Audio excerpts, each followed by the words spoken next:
Okay, so welcome back to another episode of Bank Chats, a 2 cents episode of Bank Chats. I am, of course, your host, Drew Thomas, and with me, my co-host, my executive producer, my editor, my thumbnail creator, my transcriptionist, Jeff Matevish. I like that list. It's getting longer and longer and longer. It is, and mine is still just Dancing Monkey. So without Jeff, this podcast would not exist. So where do we? Okay. Let me try that again. Okay. Dancing Monkey needs a drink of water, apparently. Where are we starting What are we today? doing today? Today, so last week was National Social Engineering Day. Okay. August 6th. August 6th was National Social Engineering Day. Okay. I have trouble saying that once, let alone 5 times fast. But so we thought it would be interesting to talk about some social engineering tactics that scammers may implement to try to take you for your money. Yeah. With some real life scenarios that Drew had found. Yeah. So you're right. We have definitely talked about scams in the past, and it bears repeating. Mm-hmm. There is, because they're constantly changing. One good reason. Yeah, for sure. They are constantly changing. And this is a relatively new one compared to anything we've talked about in the past. Yeah. Similar elements to some, but definitely a unique twist on some of the things we've talked about before.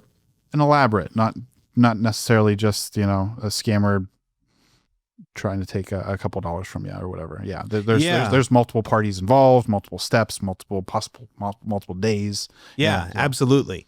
But this was interesting. So I follow a guy on social media. His name is Doc Compton. And maybe we can put a little clip of him, in this at some point. Hello? Hello. Yes. Your host is that. This is Adam from Geek Squad. How can I help you today? Well, hi, Adam. I have received an email from you this morning. Okay. So can you please tell me what kind of computer you are using right now? It's an Apple. It's a laptop. Windows computer. That's what I was saying. It's a laptop. Yeah, it's a Windows. A laptop. It's a Windows. It's one of those you can fold up, for easy storage or whatever. You carry it in your briefcase and stuff. Yeah, click on that and open the new tab. There's a on your whole computer. bunch of buttons come out of that, and God almighty, it's got new tab, new window, new incognito window, your Chrome passwords and autofill, history, downloads, bookmarks, and lists. But he taught us that there's a plus sign up there at the top of the screen, and if you click on that, it opens up a new Googler. I don't know if you knew that. Yeah. You don't have to hit them 3 dots and run through that big old long list. What now? Click on color and steady make it to load it. Oh, what? I didn't catch all that. He's a consumer advocate, and he works basically. I think he's in Texas, but he does a lot of social media about scamming. And what he does is he basically scams the scammer. Okay. He'll get these robocalls, these scam calls, and then he'll try to keep them on the line as long as possible. Usually trying to make sure that they don't, scam anybody else while because he figures if they're on with him, they can't be scamming somebody else at the same time. And hopefully scaring them into maybe shutting down their operation or whatever too. Yeah. Yeah. I don't know that he's definitely made them angry. Okay. I've seen other YouTubers or social media influencers that do that. They'll scam the scammer to the point where that their hope is that scammer shuts down their operation, like to the point where he'll zoom in on the person, like if this is a digital scam. Yeah. He'll zoom in on the person's location on Google Maps, and then he'll enable the person's camera and show him himself, and like get into the scammer's head enough that they hope that it shuts down the operation. Yeah. I mean, it's I hope that's true. I hope it works, at least for some of them. I mean, because it feels like they are just never ending. The faucet just never gets turned off. Yeah, you stop one and another one pops up. Yeah. Yeah.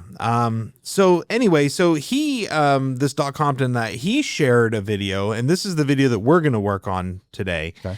He shared a video of a young woman who was recently taken advantage of. And I think that this video may have made the rounds, so some of our listeners or watchers may have seen it, but I think it bears breaking it down because it's a really, I hesitate to use the word good because you never want somebody to be taken advantage of as far as scams, but it's a good example of how this social engineering can work on someone. And you'll hear her in her own words tell you not only what happened, but how it made her feel and what she was thinking at the time. Okay. So I just want to go through this. It's about a 9-minute video. I don't want to just play the video from start to finish because there's a lot to unpack.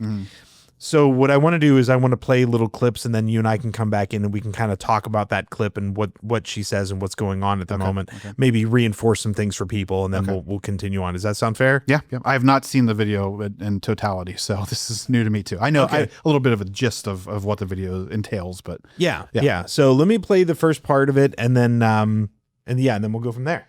So.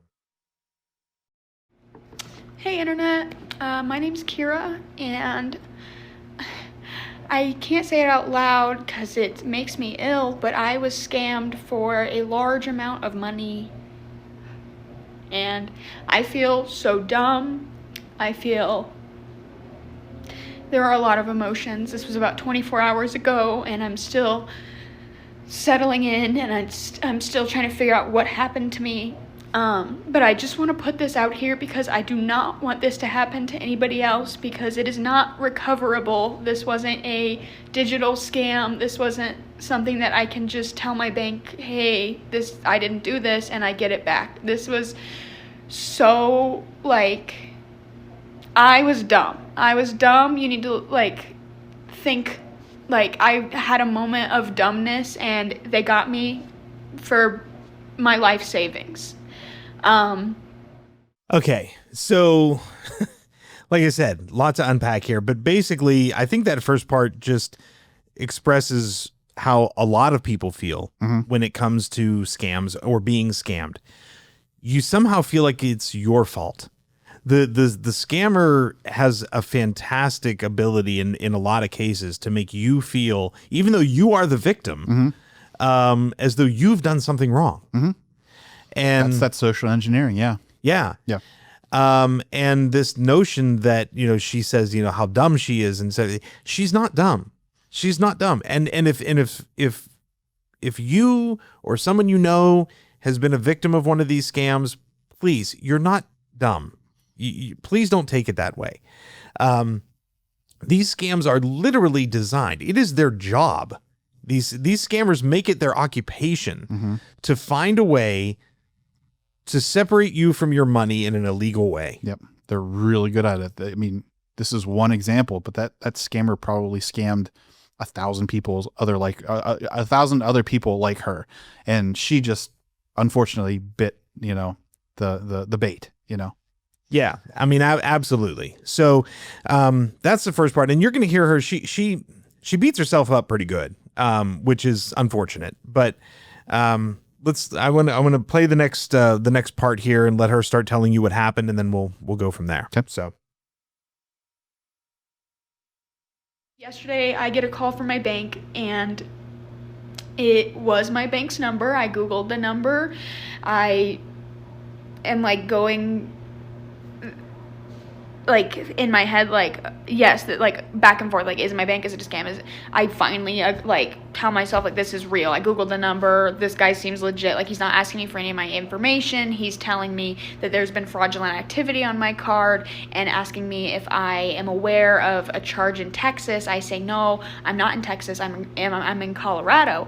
So that's happened to me before. And normally the next step is they freeze my card and then I get sent a new one. Okay. So, I think that, working for a bank, I think that we've experienced that before. We get fraud calls every single day into our call center, people calling to say that their card has been compromised or something has happened. But and we as a bank, I mean, she did the right thing, right? She listened to what everybody said and told her about don't always necessarily trust the caller ID. Yeah, she said she Googled the phone number and it was her bank's phone number. Right. She probably didn't, in the moment, she was probably panicking and she didn't hang up and call the number back by physically dialing that number to ensure that it was her bank that she was calling.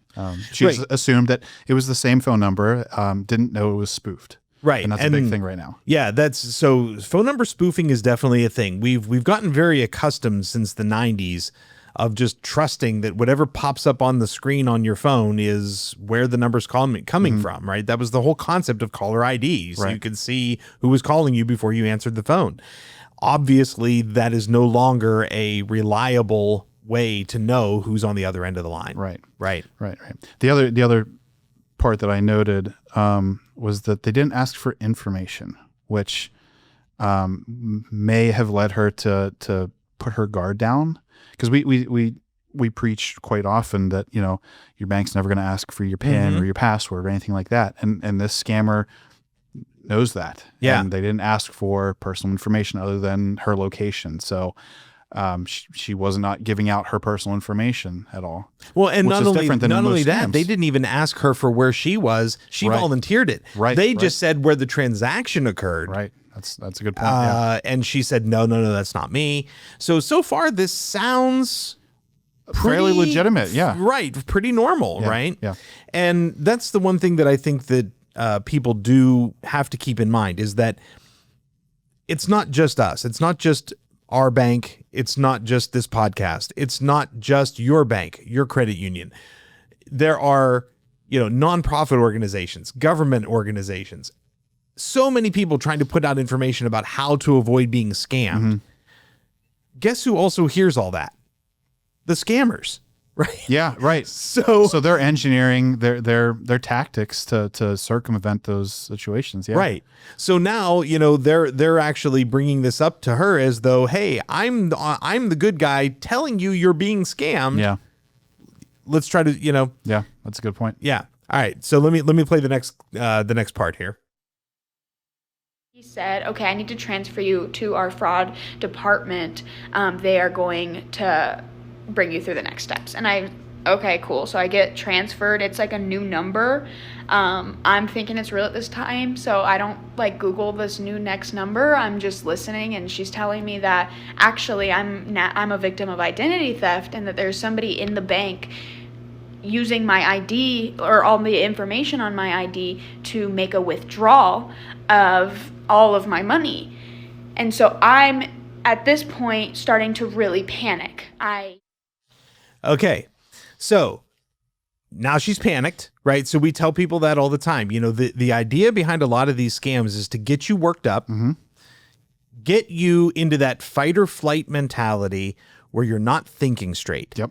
You're just reacting. Yep. That's where they want you. Yep. Right. And they've got her there now. There was something dire. Yes. Yep. Yeah. I saw you writing down. What did you write down? First thing that I noted was transfer to the fraud department, new phone number. So a lot of these scammers are trying to show that this is a big corporation. It's not just a one pony show. One person is not behind this entire scam. By transferring the person from one phone or one department to another shows that this might be a legitimate phone call and this is a true scam. Yeah. Yeah. Plus, it's a way for them to get her off of whatever number was being spoofed and onto somebody else. Right. Yeah, and that someone in the bank was in on it. Yeah. So now we're combining. Right. So now we're combining scams. These scammers are now taking elements of different scams and merging them into one. So there's always that thing we tell people about where people come in and they say that their bank, they're told, and you're going to hear this, they're told, go into the bank can't be trusted. Right. Yep. And we've heard so many stories like that. You're going to hear what happens. It's pretty crazy. Yeah. It's pretty crazy. Anything else on that section that we should cover before we move on? No, that's what I had written. Okay. down. Yeah. All right. So she tells me that it's identity theft and that this person is obviously not me on the cameras, but they just want me to come to a branch to just figure this all out and like do something. So I start driving to a branch because when they had called me, I was walking out of the grocery store. So I was already in my car and I said, and I'm thinking like my money's being stolen. So I'm like, yeah, I'm on my way right now. Yeah, I'd be on my way right now too. Yeah, but there is no place for her to go, so they need to stop her somehow, probably, right? Well, no, I actually no. Here's the crazy thing. Somehow, and I don't know if it was through like their location services or something like that. They actually knew approximately where she was. They actually bring up and say, "Oh, you must be going to this branch." Oh, right. Okay. So now that could be one of those things where maybe there's not that many branches. Right. Maybe it's a small town. They know where she lives. They know where she lives. Right. So they assume that this is the branch she's going to. Right. Yeah. So maybe it's not literally seeing where her phone's located. It might just be something of like, okay, well, I know you live in town X. Right. Town X only has one branch in this particular bank. Right. But they need to stop her from going to that branch because she's going to get to that branch and there's no, I mean, that scammer's not going to be at that branch.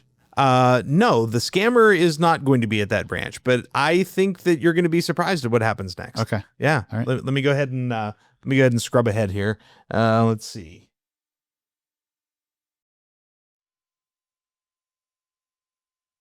Here we go.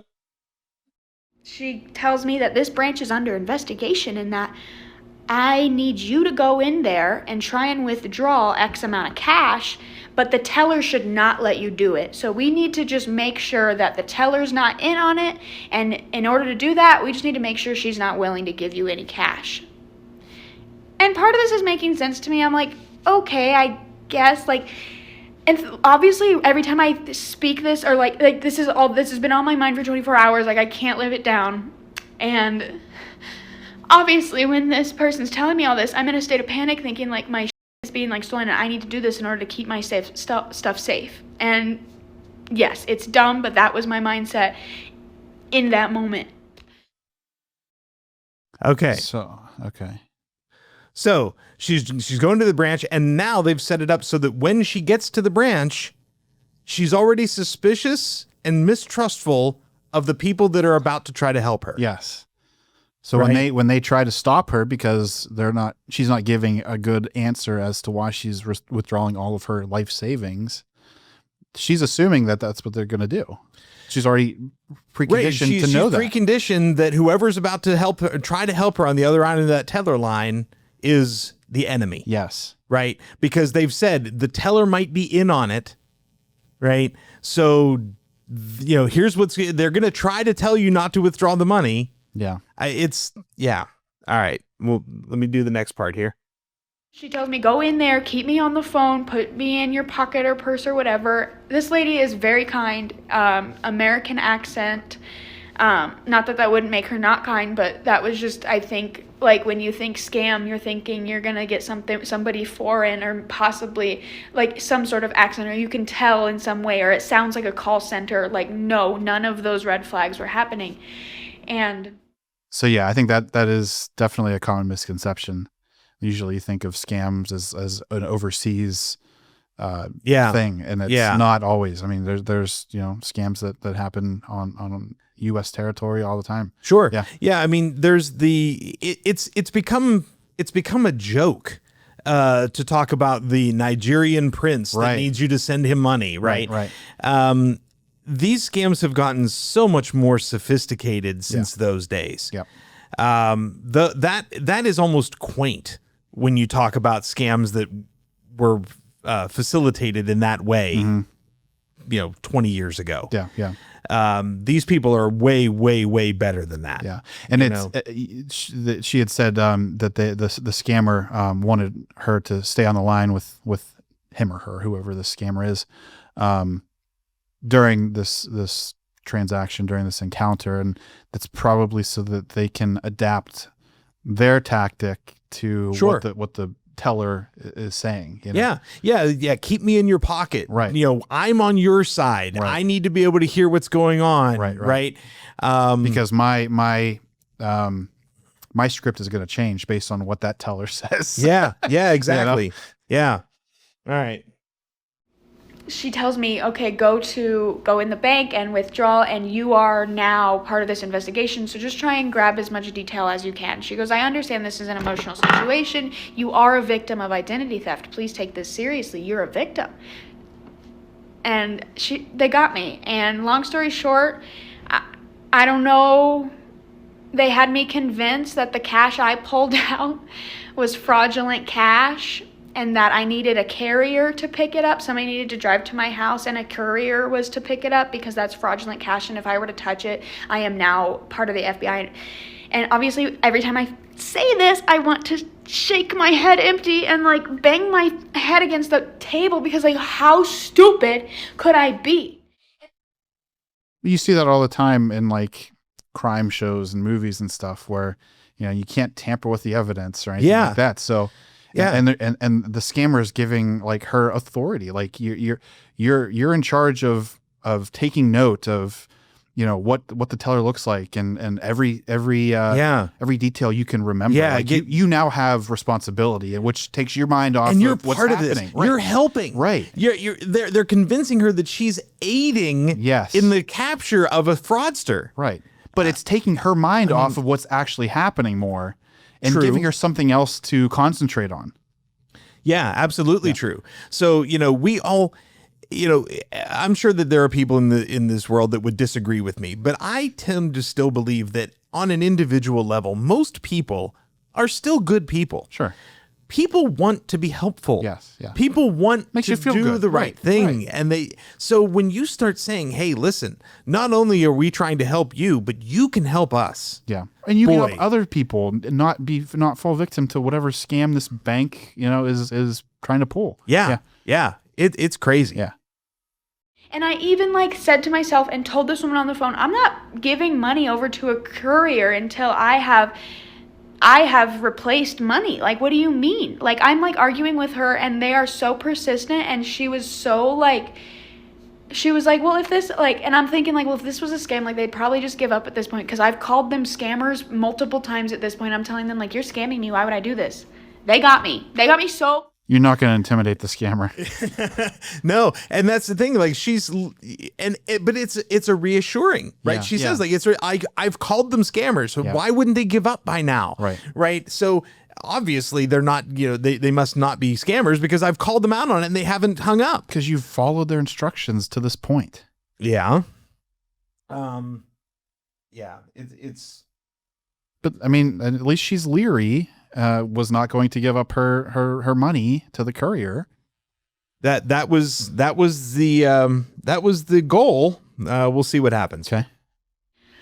Anyway, long story short, I take all of my cash that I withdrawed, and I gave it to a U.S. bank courier that was parked outside of my residence. I did that. Yeah. So now it's no wonder she feels so taken advantage of and so dumb. Physically handed over her entire life savings. Right. So it wasn't like it was a stolen credit card where somebody racked up a bunch of fraudulent charges, she was hacked or something. Right. Or her debit card where they liquidated her checking account or something like that. Or she wasn't even convinced to wire money somewhere else or something like that. She literally took cash. Yeah. And handed it to the person that was scamming her. Which is why she said that it was not recoverable because, I mean, it's not a digital transaction. She had cash, physical cash that she handed over. Yeah. And again, I feel like I have to keep saying this. I understand how she feels. She feels dumb. She feels stupid for being taken advantage of. But again, when you are in that state, when you're in a state of panic, when you're in a state of confusion. This girl was out just getting groceries. Yeah. She wasn't expecting any of this to land on her. Things lined up too perfectly in her mind. And perfectly enough. Yeah. Yes. Even when it made she sense questioned at the time. Yeah. Yeah. Even when she questioned it, she was able to dismiss those concerns because in her mind, the cost of not complying was bigger than the potential that it was fraud. Right. I mean, how did this person know that I made this or I didn't make this transaction where I live, and how does this person know where I live? How does this person know where I bank? Yeah. You know? Yeah. I mean, I don't know. All right. Go to the next one here. 23 years of age. I am aware of these scams, and I'm so stupid. That's like the grief I'm going through. Like, I can't even say the number. Like, I can't put myself through that embarrassment, but just know I've been saving it for a long time, and it was my nest egg, and it was possibly going to get me some sort of property so I don't have to rent anymore. Like, I've worked for that for almost 10 years now. I've worked since I was 15 years old, and it's just taken away from me, but it wasn't. I gave it to them, and that's the part that rips me to shreds. So I'm just posting this so people can see it and not do it. Okay. So again, I know she's beating herself up, but the thing that caught my ear in that was, I know about these scams. Yeah. I know she's saying, I know these happen. But I'm in that 23. I'm constantly being barraged with this information. The information that we're giving people right now, she has heard. Right. And yet. And I took 23. Yeah. She's young. And oftentimes we preach, you know, or we emphasize older adults being taken advantage of, but this could happen to anyone, any age. And also, these scammers don't care that they destroyed your life. They don't care that you can't buy a house now, or your entire life savings, everything that you've worked for the 23 years that you've been alive is now in their pockets. They don't care. Yeah. And that is one of the things that I think is very hard for me to wrap my brain around. And I'm not trying to virtue signal or anything else, you know, whatever the current term is. It's just one of those, I just can't imagine doing that to anybody. No. I feel bad if I cut somebody off in traffic. You know? Yeah. I cannot imagine purposefully planning a scheme to steal money from somebody. I don't care if they're 23. I don't care if they're 93. Yeah. I just can't wrap my brain around that idea that they can do this every single day and they sleep fine. Yeah. You know, absolutely crazy. All right. We have two more clips. Two more clips that I want to share with you as she wraps this up. And then we can wrap this up too. So, but if your bank calls you, hang up and call your bank. Just please. Okay. So you mentioned that. Yeah. Yeah. Right. Absolutely true. Yes. You know, that is definitely something, you know, again, with the caller ID, you know, yes, it may look like it's your bank. It may come up with the right number. It may come up with the right name. Mm-hmm. Don't trust it. Yeah. You know, I mean, I hate to say it that way because I generally don't like to be a mistrustful person, but I don't know. It's hard. And we have had people who have called us and said, I got a text message from you saying that there was fraud on my account. Is this true? Mm-hmm. You know, that is okay. Yeah. We don't mind. Yeah. Yeah. It's not a bother. It's not a concern. Yes, you might think to yourself, oh man, they just sent me a text message and now I'm calling and bothering them and asking them whether it's true or not true. Yeah. Call. Yep. Call. If you're not sure, call. Yep. Yep. There's nothing wrong with that. Right. Before you give your information out. Yes. Yeah. Yeah. Yeah. One more here. Skip ahead a bit.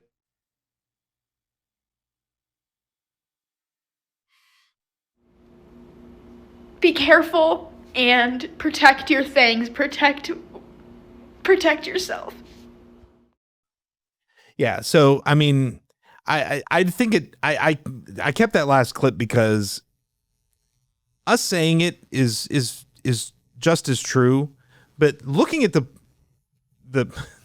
looking at that poor woman's face and what she was dealing with, and the grief and the frustration and the disappointment and the embarrassment of how she felt about being taken, it's just,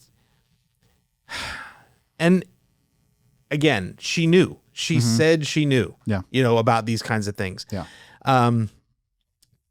I will tell you that since this video was posted, there were some very kind-hearted people who reached out to her in the comment section, I guess, of her video, encouraged her to possibly set up something like a GoFundMe or something along those lines. Some of that stuff that she lost. Yeah, and there were some people who donated to try to help her, recover some of what she had given away.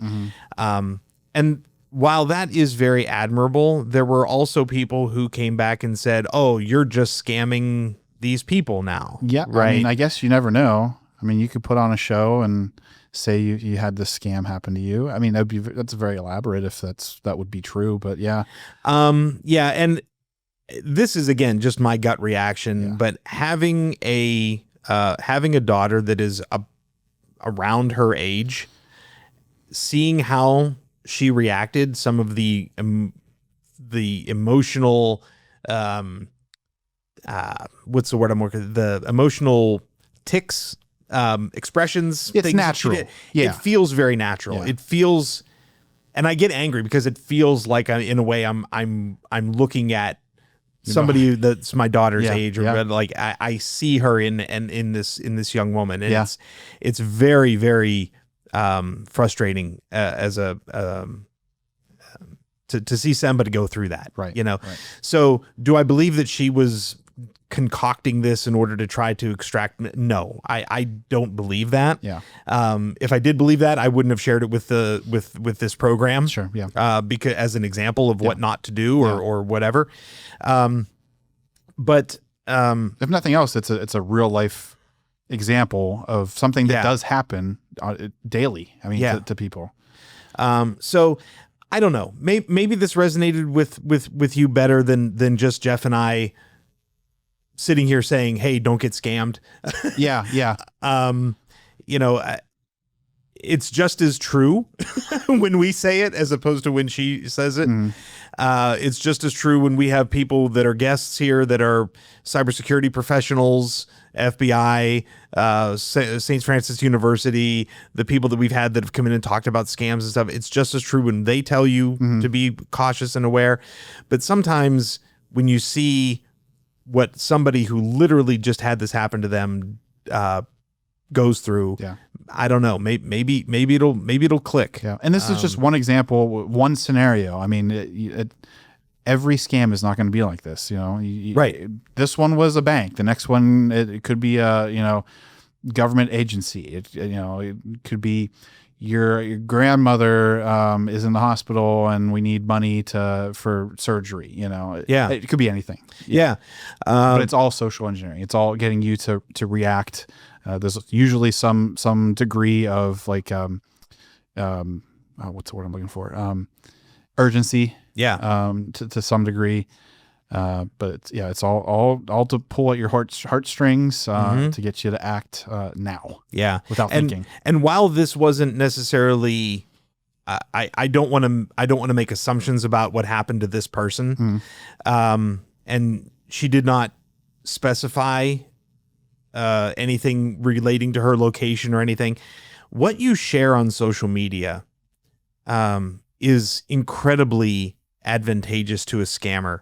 That's true. Yeah. So, be aware, when you, I hate to be the Chicken Little that is, saying, just shut down everything. Like, I don't think that's realistic in today's world. But everything you post, could be used, we've used the example before of, don't make your passwords to your bank account your dog's name, and especially if you post a picture of your dog on your Facebook page with a caption. Yes, right. This is Rufus. He's 24 years old. He loves his house on 123 Main Street. And I mean, yes, we try to make light and we try to make jokes, but it's true. That's the information that these scammers are using. And like we said, they may try this 1,000 times and it may not work on 999 of them. And that 1,000th one that you put your information out, too much of it, and they were able to grab it and use it against you. It's only need one. Yeah, and you do have to wonder. Again, we talked about her saying her location and leaving the grocery store, and I'm just on the way to the bank. Like, they knew enough. For whatever reason, however they knew enough to know, to either know or make a really, really strong guess as to what branch she was about to go to her bank. Yeah. What bank name it was, right? And she does say that name, and that's nothing against that bank. Obviously, that bank is just like any other bank in this country is beholden to these kinds of potential scams. Yeah. So yeah. It's just, please be careful. I guess that's all we can really say is just please be careful. And it may feel like 30 seconds in that kind of a situation is an eternity. Mm-hmm. Matter of fact, you know what? Let's do this. I'm going to do this. Okay. I'm going to watch. Here's 30 seconds. Ready? Here's 30 seconds.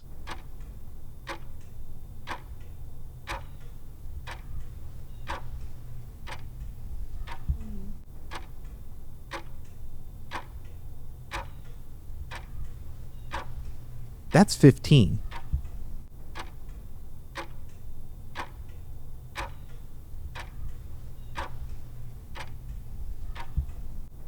That's 30 seconds.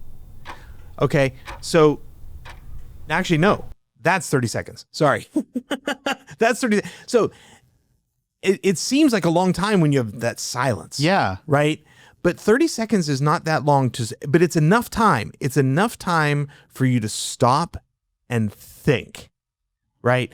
Even if you have to tell a white lie to the person on the other line, if you think that it's legit, if you think it might be your bank, make something up. If she was coming out of the grocery store, say, hey, listen, I got to put you on hold for just 1 second. I'm loading groceries in the back of my car, right? Yep. And just take 15 seconds. Think, does this make sense? Is it something that lines up logically? Yeah. Sometimes that 15 or 30 seconds is really all you need. Yeah. Yeah. To save sometimes hours, weeks, months of headache, and heartbreak. Yeah. So, yeah. Anyway, that was my offering for this whole. I think that was a very good example of something that could happen to anyone. So. Yeah. All right. Stay safe out there. Keep the shiny side up. Stay safe. This podcast focuses on having valuable conversations on various topics related to banking and financial health. The podcast is grounded in having open conversations with professionals and experts with the goal of helping to take some of the mystery out of financial and related topics, as learning about financial products and services can help you make more informed financial decisions. Please keep in mind that the information contained within this podcast and any resources available for download from our website or other resources relating to bank chats is not intended and should not be understood or interpreted to be financial advice. The hosts, guests, and production staff of Bank Chats expressly recommend that you seek advice from a trusted financial professional before making financial decisions. The hosts of Bank Chats are not attorneys, accountants, or financial advisors, and the program is simply intended as one source of information. The podcast is not a substitute for a financial professional who is aware of the facts and circumstances of your individual situation. Thank you for listening. Please check out our full library of episodes, which can be found on the AmeriServ.com website. You can also download or stream the podcast from your favorite podcast app.